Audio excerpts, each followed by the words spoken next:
Okay, here we go again. Let me focus first on the issue of homework number 10.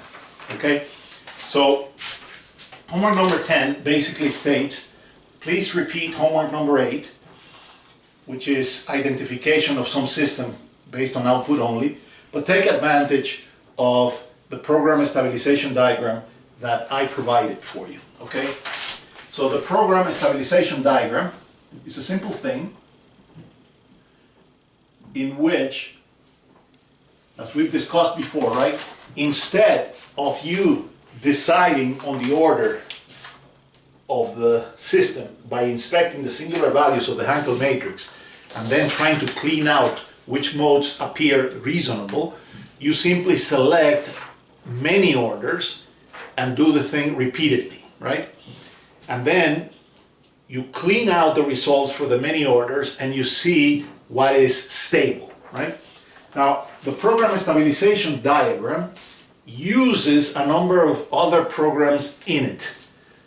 Little things like order polls and CI and so on. As far as I can see, and I just tested it this morning, all these things are immaterial as far as you're concerned. You don't have to play around with them because they are just simply called by stabilization diagram. Now, I ran it, as I said, and let me just basically put out here on the board what the very minor modifications that you would have to introduce to complete the whole thing, right? So, in the first step, I'm going to assume that I am here at the MATLAB Pro, right? Something like that. It could be that you write a script with this, but hopefully any questions will be clarified here. So let's say in this case, I say load my output file, right? So I'm going to write it in words, load the output file. I think that file is called stock long or something like that, but you load the output file, right? In this discussion, let me call it Y. So the output file is Y. That output file has 3 rows because there were 3 outputs and a number of columns. I think 2,000 or something, or maybe 20,000, I don't know. Some big number. Maybe 2,000, maybe not 20,000, right? Doesn't really matter. Number of steps, right? And we know that it is at delta t of 0.02 seconds. That's the sampling time. So we load our output file. Now that we have the output file loaded, we want to specify how many, not observer Markovs, but Markov-like parameters we want, right? Because when you have only output, you cannot calculate Markov strictly, right? Because the Markov parameters connect input to output, and we don't have any input.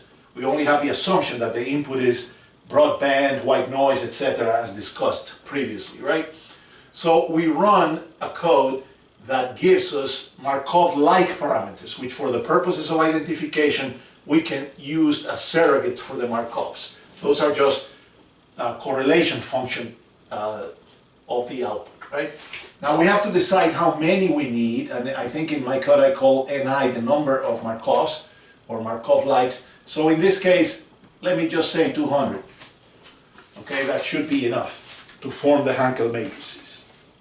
I notice that these markers are not very strong anymore. I'm going to have to venture out to get some more because this is the last ones that I have.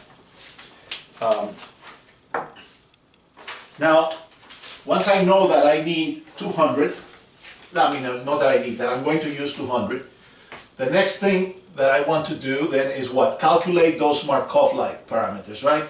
So if we call them Y, I believe that the file, maybe it's not exactly this name in your case, but I think it is dbn underscore stock, right?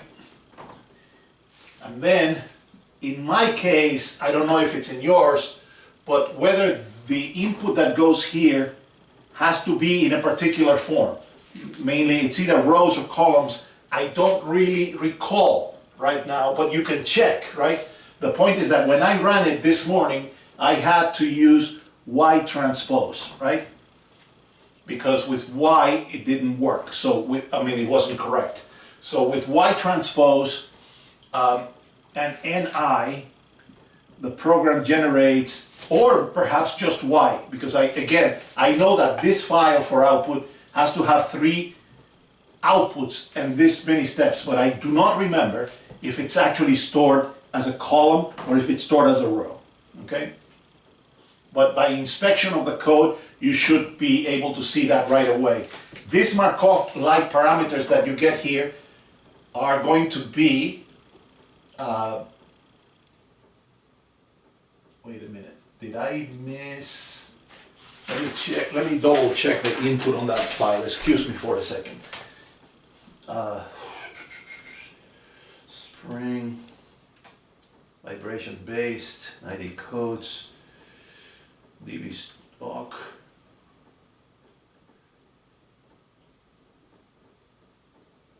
Okay.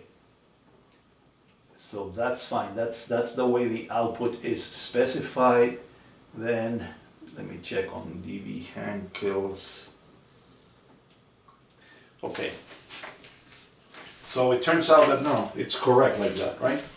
And the DB handkills are here, and that's fine. Yeah. Okay. So I didn't have any error. So that's the way that the Markov parameters or Markov-like parameters are computed, right? The next step, once we have the Markov parameters or Markov-like in the output only, we calculate the Hankel matrices, right?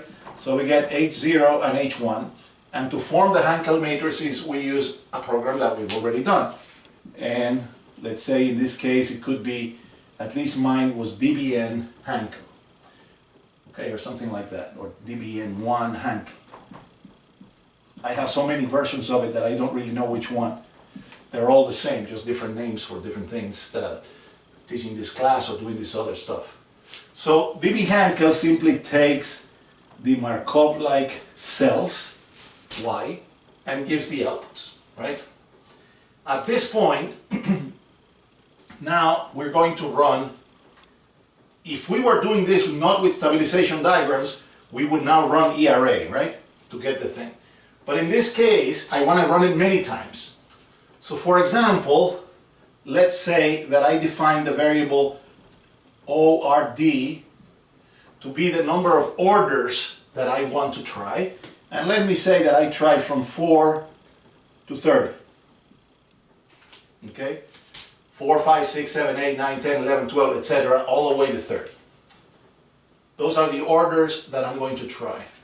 Then, my next command, excuse me, let me turn this light on, maybe the quality of the thing would be better. It's early in the afternoon, but it's kind of dark outside.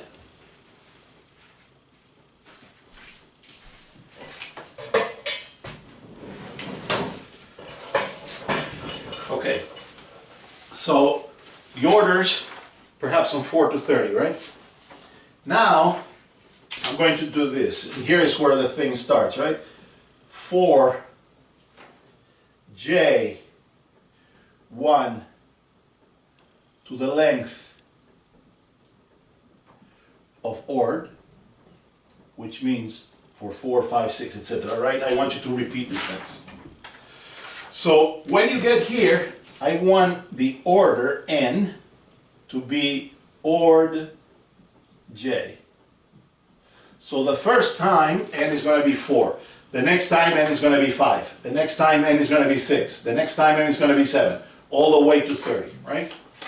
Now, I want to call, of course this is another MATLAB prompt inside, and then I have my last one, and then I'm going to have to move, which is that now I call my program, right? My program ERA. And so I have the output A1. B1 doesn't really exist in this case. It's not that meaningful, but it's part of the output. C, because we don't really know the input, right? So this is actually, if you go back to the theory, this is the matrix G, which is not really B, but we have A1, B1, C1. Now, this code in my case it's dBn, right? ERA. But because I made a small modification on the one that we've used before, I called it with a different name. So I added a 4 over there. Now the input to the program is, in the general way, H0, H1, this you've done before, and then the number of inputs and the number of outputs, right? And in the case of stochastic identification, these numbers are always the same and equal to the number of outputs. So in our case, it's 3 and 3. And the one thing that I will leave to you to actually look at how you do it, because it's very simple, right? I am going to read one more thing, which is the order. So you should go to the program dbERA, copy it into a different name, go inside, and where you see the line that says ask for the order n, just block it, block the figure that gets plotted, and just simply use the n that you are reading into the file, right? The program then will simply run and give you these things, right? Now, let me erase here.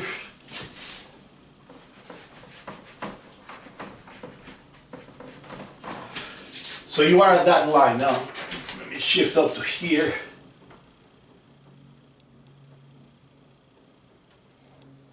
Try to continue on this side of the board. So now that we ran that, what did that run with? In my example here, it just ran with order equal to 4, right? Because n was ord j, and j1 means that order was 4. And it gave me one value of A1 and one value of C1. So I'm going to store them by saying, for example, AA1, cell j, right, is equal to A1. And I'm going to say, for example, this is just a name, right? CC1 J is C1, right? And then I'm going to put an end here. So when this loop executes for J equal to 1, 2, 3, 4, 5 up to 26, with order 4, 5, 6, 7, 8, 9, 10, etc., all the way to 30, I am going to have 30 values of the A, which is the system matrix in discrete time, and of the C, which is the state to output matrix in discrete time, right? Now, that's really all that the program stabilization diagram needs. Everything else is done internally. That is, conversion to continuous time, selecting which modes are good and which are not good, and so on. So you don't have to deal with that directly. It's coded in the stabilization diagram program, and you can take a look. It's not difficult, right? But to run it, you need to specify, okay, I should say here, these are MATLAB prompts, right? So it would be like this. And now we are here, and we would say, okay, we need to specify how much damping we are going to allow to be the limit of what is reasonable. So if I say 0.1, that means I'm allowing any damping that is less than 10% to be assumed to be positive. I'm going to say that the model collinearity index limit that I'm going to use is, let's say, 90%. So anything with with less than 90 model collinearity, I'm going to assume is noise, right?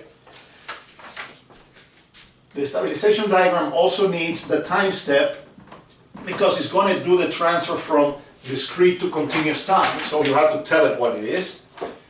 And I don't remember exactly why, but the maximum order that it's used in calculating this matrix is required.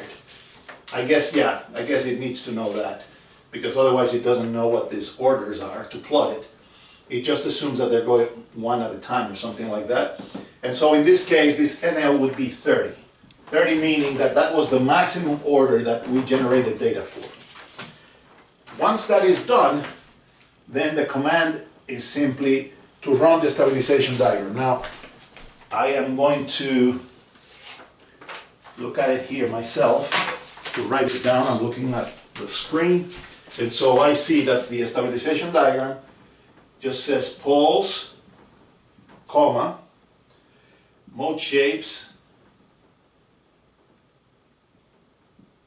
equal stabilization.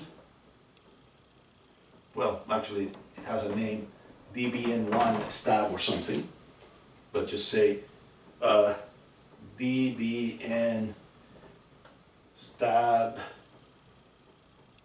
diagram or something like that. And then the parentheses, right?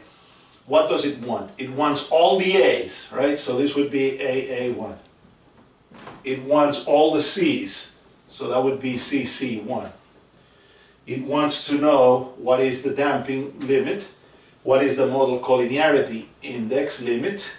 It wants to know what is the time step, and it wants to know what is the NL. You close and you hit enter, and that would actually pop out in the screen the stabilization diagram. Okay? And when you look at that stabilization diagram, it should be, well, if everything works out fine, it should be obvious what you have. You could actually try to run it using the output file that is long, right? And maybe run it with the output file that is not only a portion of the output file. For example, if this was 2000, you could run it with 1000 or with 500 just to see, you know, how the results deteriorate as your solution size gets shorter, if any, right? So that's it. So some of the questions that I've gotten had to do with how order poles works, or how this and that works, and how CIG works. As far as I can tell, all that is not relevant, right? Those are programs that work internally with poles, with the stabilization diagram code, and you don't need to touch them, right? All that you had to do was simply prepare a little routine, which is really from this line of the for loop to this end, to generate the A's and the C's that go in here, which are in discrete time. Okay? Now, you have to do one modification that I did not write explicitly, which is that the DBN ERA code, as it stands right now, when you run it, it pops in the screen a figure, and it asks for the value of n. You have to cancel those lines and give it the end, so that you can put it in a loop without having to stop and answer every time, and so you can generate all the results for all the orders that you want. Okay? All right. Hopefully that'll take care of anything with regards to that. Let me then erase.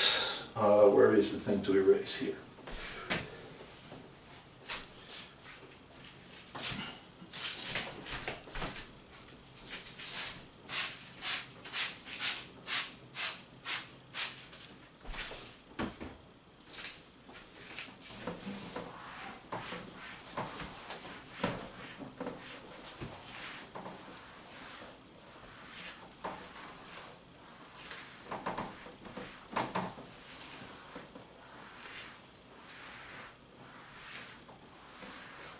By the way, with regards to stabilization diagrams,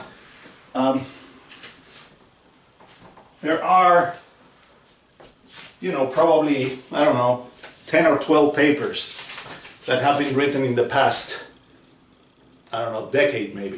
So if you went to Google and you look stabilization diagram, system identification, structural health monitoring, stabilization diagram, something like that, you will find, a bunch of papers. All I'm giving you the warning is that many of them, as far as I remember, claim certain things, but maybe you cannot tell at this point in your development, but I think a closer look will show that most of the claims are really rather not unsubstantiated. They're just, there really isn't anything there beyond what we have just seen. Okay? Now, what I'm going to do now is to switch gears a little bit to talk about localizing damage. Okay, so to give you a little bit of an introduction to some techniques that have been developed with the question of localizing damage. Now, if you do model updating, right, model updating gives you everything. Because if you do the updating of a model successfully to locate damage, to characterize damage, you will know what the value of the parameters are, like in your challenge project, right? So you would know that the beams were damaged and by how much they were damaged and so on. The problem is that in reality, structures are bigger than this two-story frame, and we don't know which parameters are the ones that have been affected by damage. And if we have a lot of possibilities, it gets very difficult to get a model updating approach to succeed. Okay? If you have 20 parameters that you have to find out what they are, or 30 or 40, imagine that. I mean, you would have to have at least 40 frequencies, right? In order to look that way, or at least 40 things in the data set. So, and not only would you have to have that, still, if you have too many buttons to tweak, right? Too many buttons to adjust in order to match the stuff, once you bring the noise into the game, there are so many possible combinations, push a little bit more there, subtract a little bit more here, that all give more or less the same match. It's very difficult to tell one from the other. So what we've done through the years is to use the strategy of divide and conquer, right? So the structural health monitoring task, is usually partitioned into detection, if possible, location, quantification,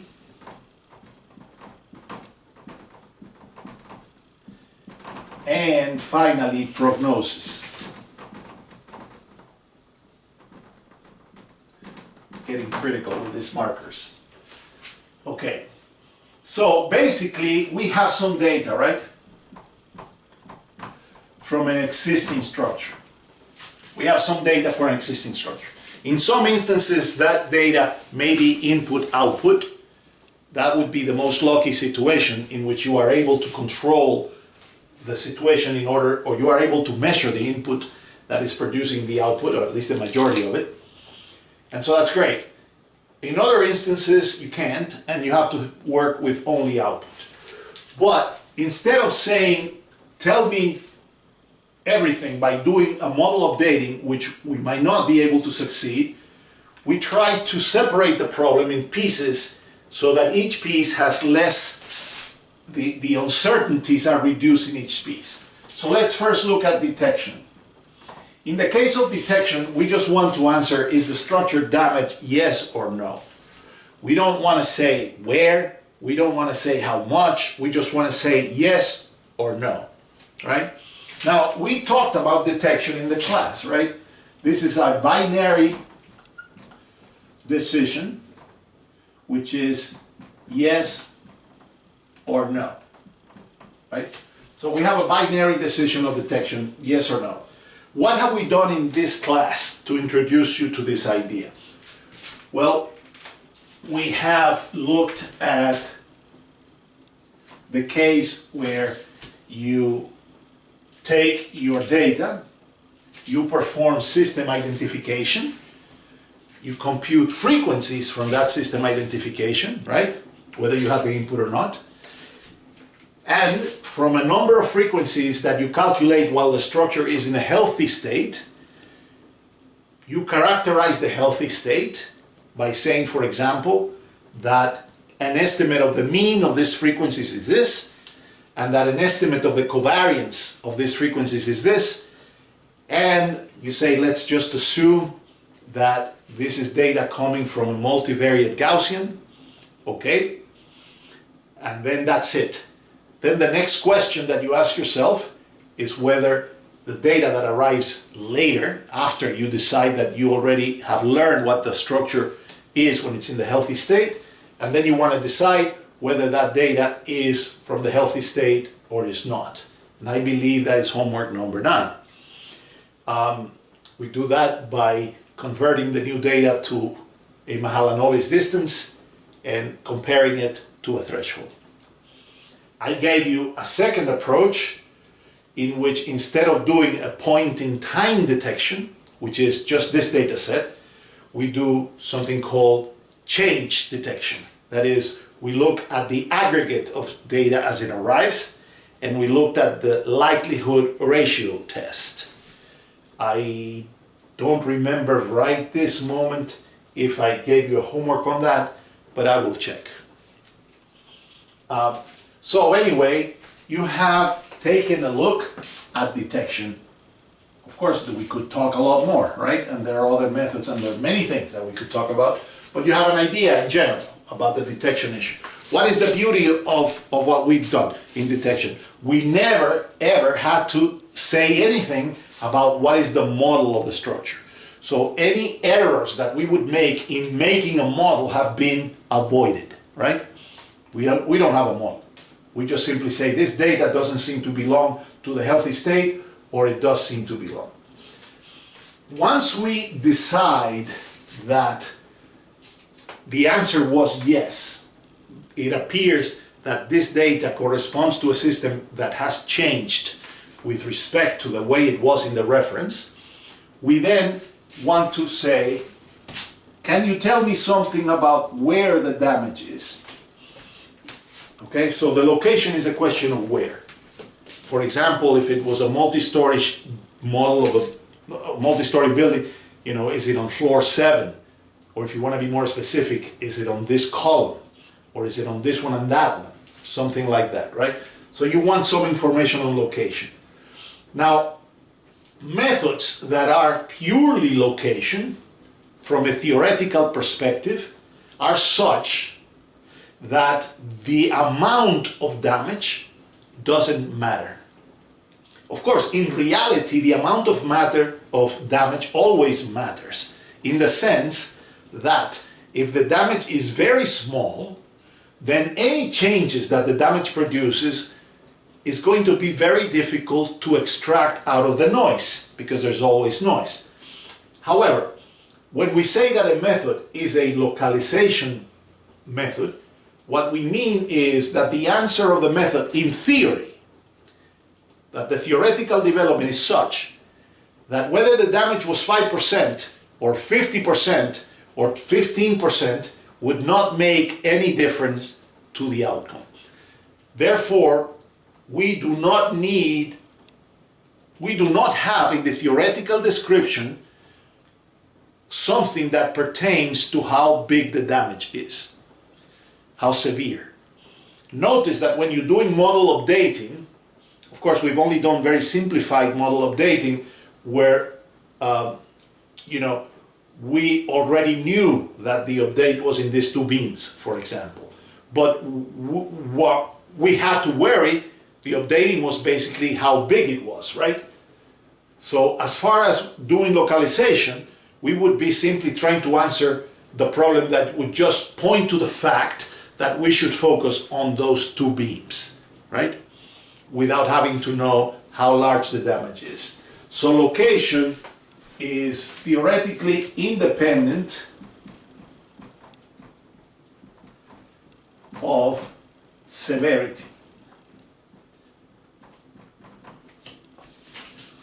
Once we succeed, if we can succeed, detection we can do without a model. Location, we need a model. Well, there are some methods that do location based on sensor positions, but they are usually very specific to specific applications, like in a plate where you send a signal from one sensor and it bounces from this side and so on. So you try to locate a crack in a small domain, things like this. But in the context that we are talking about in civil engineering, large structures, to talk about location already brings the idea of a model. Otherwise, there's nowhere to answer the question where, right? And sensors are very sparse, so it's even to pretend to say it is, you know, near sensor 3 doesn't really make much sense, because sensors, the damage may not be near any sensor. I mean, really near, right? So, independent of severity is location.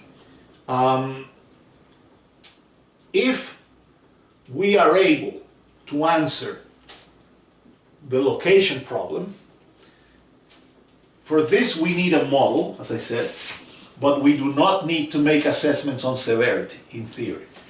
So without a model we may decide yes or no. Without having to make anything, or without having to attempt to calculate how strong the damage is or how severe, we may be able to do location. Once detected and located, then we may worry about finding how large it was, which is quantification. If you like, you could say that what we've really done in the model updating challenge, in our model updatings, is really this step, right? Because we have not really focused either on knowing whether there was or there wasn't any damage, because we knew from the get-go that there was damage. And in addition to that, we never had to worry about where it was, where the damage was located, because we already were told it's in the two beams, right? Or it's on this or that. So basically, at least in the challenge, which is the one I can remember, what we were doing was really quantification. Quantification is often a relatively simple problem to solve, because the model updating, even if the structure is big, it's already restricted to a few things, and it is often not very difficult finding some reasonable level of severity for the parts that have been damaged. Okay? The most difficult problem in SHM in this thing is the second step, because the first step can be done without a model. This step is tough. Once these two are done, quantification is not so hard, right? With updating,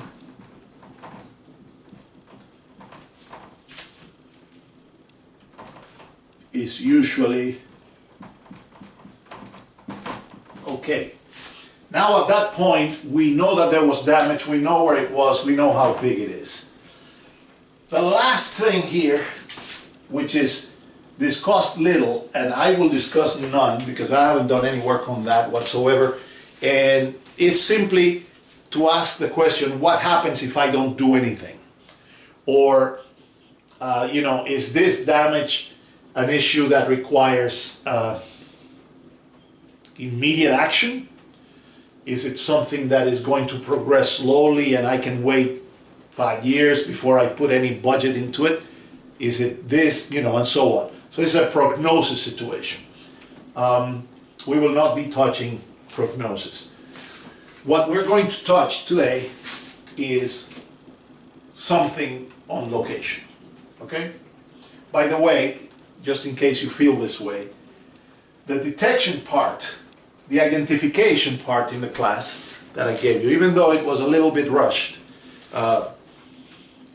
we took more time. So you probably have a better feel for the Markov parameters, Hankel matrices, and so on, right? The detection part was a little bit faster. I've tried to repeat myself to solidify, but don't feel strange if that feels a little bit shaky, because it also relies on a significant number of concepts from statistics and probability, which may not be your everyday, you know, everyday language and manner of thinking, but your exposure to it is such that if you ever get involved with it, if you want to pick it up at some other point, it should actually makes it a lot easier to just flow into it, right? If you want to get deeper into that subject. So we're going to be then doing something on location, okay? So let me erase.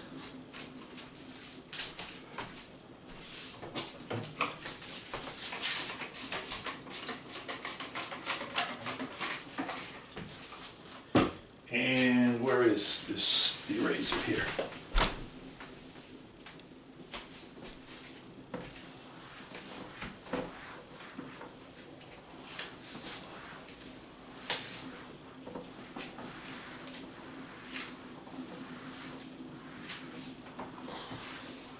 Okay, so the techniques that I'm going to be presenting to you right now, I'm going to start with one in particular, which is a member of a bigger class. These are techniques that were developed by myself and here while you know, working under some NSF grants and so on. And the very first one, which is the one that we're going to take a look now, dates from around 2002, I think is the publication date. So I will post the paper for your general use if you want to take a look at it, but I will give you the basic approach to apply the technique. The technique is called DLV, or damage locating vectors. Without doing any theory, first let me just explain how the approach would work. Okay, the approach would work. Let me specify it in the case of a shear building. So let's say that you have a shear building like this, shear building model, right? How does it work? But I don't mean how does it work from a user point of view. I mean just finally, what is it that you actually get and do? So let's say that you had, in this particular instance, let's say that you had sensors here, here, and here. So you're measuring the output of these sensors, and this approach, DLV, requires that the input be known. There is another technique from the family that does not require that the input be known, but in this case the input must be known. Let's say that our input happens to be here, and it's U of t, and it's like this, right? So we have input and output. The very first step is we do ID, right? So we perform system identification, and we obtain from this data set what? We obtain an A, a B, and a C if you'd like. I don't really need the D right now, so I'm going to leave it out. And that, of course, could be in discrete time, and we can pass it to continuous time. So let me call those reference. So we get A reference, B reference, C reference. Why do I call it reference? That's the result of the identification when we have data from day one, when we think the structure, or from some time when we think the structure is undamaged. We do not, as you well know, need a model in order to obtain these matrices, right? We simply need the output, the input, and system identification. When we're done, we have this triplet here. Now time has passed, right? So this is time this way, and this is when we got the data, right? The data that allowed us to do that. And then time continues onward and passes and so on. And at some later date, we select data again. Okay? Now, from that data again, we perform ID one more time, and we get now A, what should I call it? AN for A new. I was going to call it A damaged, but then it would be discrete, and that could be confusing. So let's say that they are this, A new, B new, C new. right? Now, why did I decide to get data here? Well, maybe I've been getting data all the time, right? And from that data, maybe I've been doing damage detection without a model. And at some point in the future, I decided that we decided that it seems like the structure has changed. So it's time to try to get a little bit more ambitious. Not only do we want to say that it changed, we'd like to know where is the change. So we take some of the data before the change and do an identification. We take some of the data after we perceive some change has happened, and we perform another identification, and we have these things, right? Now, using a procedure which has this name, okay, DLV, I will take the DLV and the input to the DLV, okay, when I say the input, it's not that it's a code, but it's a, I want you to think in terms of a function, right? If I took AR, BR, CR, AN, BN, CN, and I do whatever it is that I do with that stuff, right? What comes out? Well, what comes out is a set of things called DLVs. What comes out are something called damage locating vectors. How many come out? Well, that's a technical question. It may be 1, it may be 2, it may be, there are different numbers, and when we finish explaining the theory, then you will know how many exactly come out. But what are these damage locating vectors? Well, first, we have to say that a damage locating vector is a vector, obviously. So the next question would be, how many numbers are there in one of them? There are as many numbers as outputs. So in this case, there would be A, B, C, right? So the length of, the amount of numbers in a damage locating vector is equal to the number of outputs.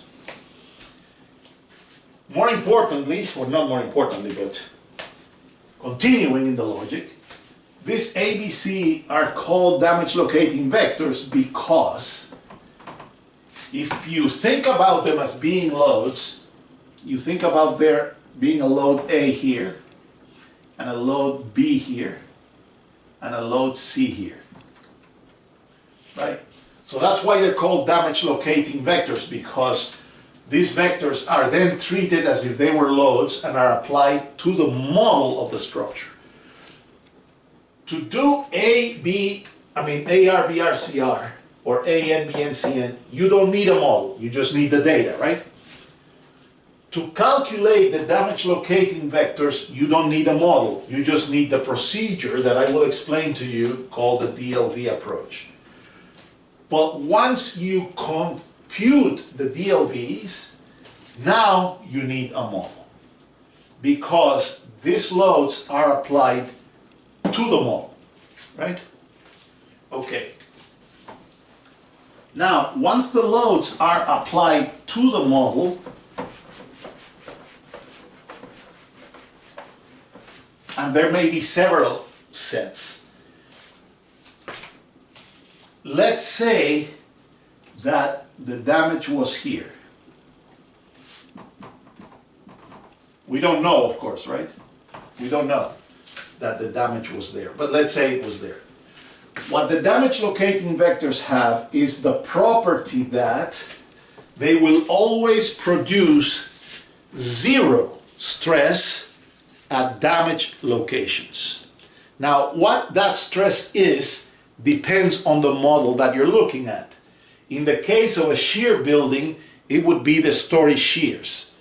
In the case of a plate, it would be perhaps something related to the moments in the finite element models of the plate. In the case of a frame with beams and columns, having flexibility and so on, it might be moments of inertia of a beam, whatever. I mean, not moments of inertia. It might be the moment at the end of the columns or something like that.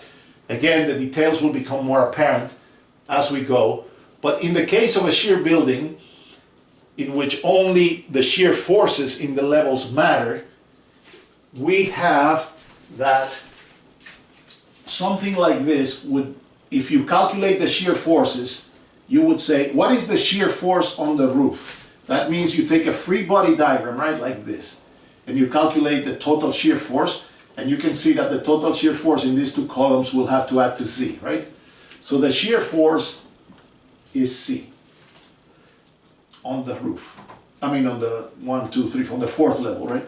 If you take a free body diagram of the third level, you will, I mean, not of the third level, cutting at the third level and closing the bubble on the top, you can see that the shear will still be C, right? Now, if we keep going down with the bubble, then you see that, assuming that I draw them to the right, this would be C plus B, right? And then that would be for this floor, and then below, that would be C plus B plus A, right? So that is the shear plot for CBA. However, if it turns out, this is for general values. I didn't know how to handle this thing and give you the general and the specific at the same time, but this is in general. If ABC is a DLV, then in the floor where there is damage, there will be no stress. So if it's a DLV, you'll get something like this. The B would be backwards, and it would actually be equal to the C in this case, and it would go like this. It would be 0, and then it will go to A. So the plot, if this is a DLV,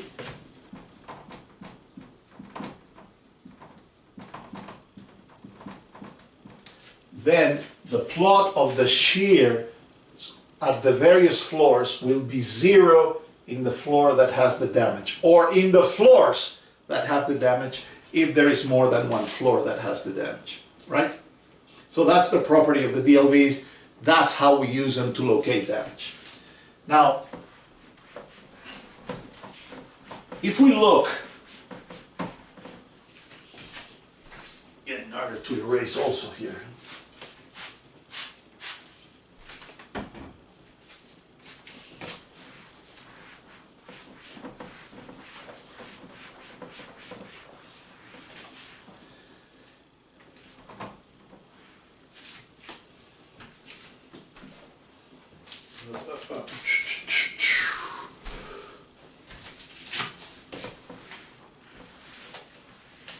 if we look at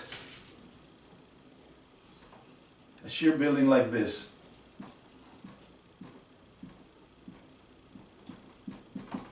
I'm keeping the explanation on shear buildings for simplicity, right?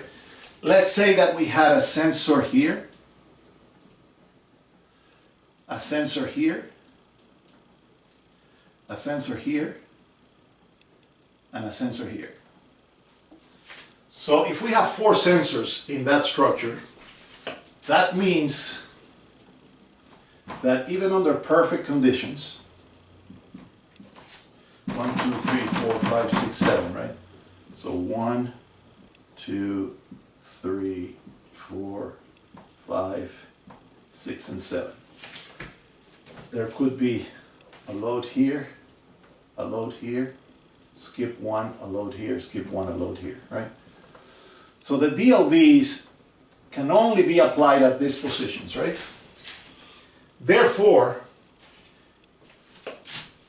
if, let's say, the damage happened to be here, in that level, then we are sure that the shear, of course under no noise and so on, we are sure that the shear force from a DLV vector will be 0 on that level.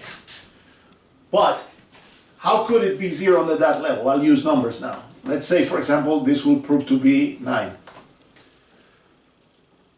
Then that means that the shear here is 9. And it goes like this, and it's 9, and it goes like this, and it's 9. Now the damage was here, so that means that the shear force has to be 0 here.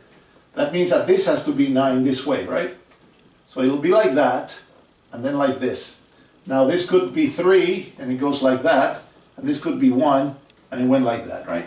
So 4, 3, 9.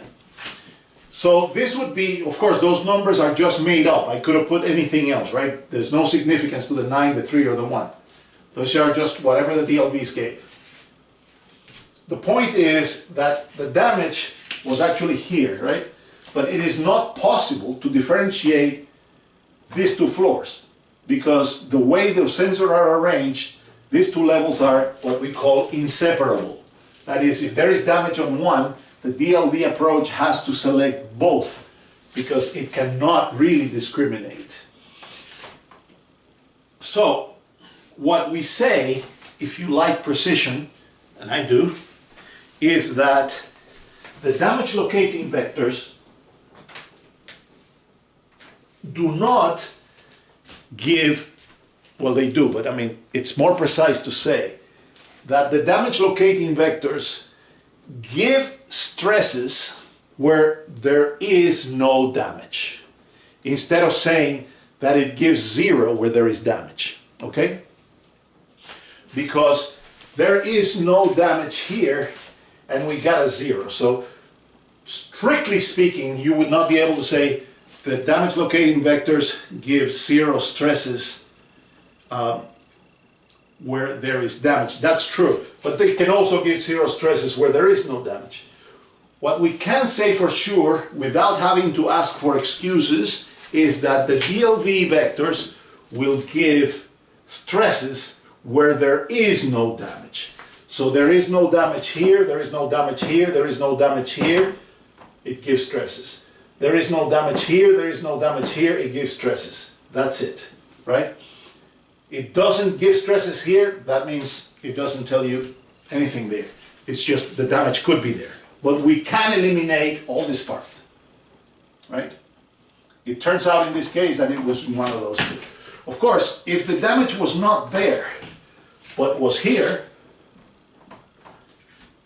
then in that case, there are no inseparable, the damage is not inseparable, right? Because in that case, the problem could have, the DLV could have been maybe 9, 2, right? And so we get a shear of 9, then a shear of 11, and then the damage is here, right? So this is 9, this is 11. Then we would find that this force would work out to be 11 backwards, and that would bring it to 0. And then it goes like this, and I don't know, this one could be 3, and then boom, it goes to 3, and like that. So in this case, it tells you there is no damage anywhere except I'm not telling you about this level, which means the damage is there, because we've already decided that there was damage, right? It may be that the system is such that you could have not only one DLV, but perhaps 2 or 3. So in this case, the question to ask is, if there's more than one, so let's see, 7, 6, 5, 4, 3, 2, and 1, right? Sensor on this level, skip 1 on this level here, right? So those are the sensors. I could have a second DLV vector, and it may be that in the second DLV vector, this one here is 1, this one here is 1, right? This one here is 2, and this one here is 10, for example. Now look at the plot. The shear force is 1 on the floor, goes like this, 1 for 2 levels, then it's 2 for 2 levels, then is 0 for 1 level, then it's 10 for 2 levels, right? So it tells us the same information as this, but although it's not in scale, once noise comes into the picture and so on, notice that the resolution may not be the same in the various levels. In this case, the discrimination is very strong on these levels because those values are large. But this one is not so strong, right? So if there was noise, I'm not so sure, this would never be exactly 0, and so it may not be. But if I look at this other one, the discrimination here is not very strong, but it's very strong here, right? In the levels where this was not very strong. So we can always, when available, use the aggregate of the damage locating vectors to make the decision on the damage localization. Okay? So what remains at this point is for me to introduce the basic, well, not the theory, right, as to how we go from data to the damage locating vectors. It's going to take a number of steps, but I'm going to stop it here just to prevent files to get too big.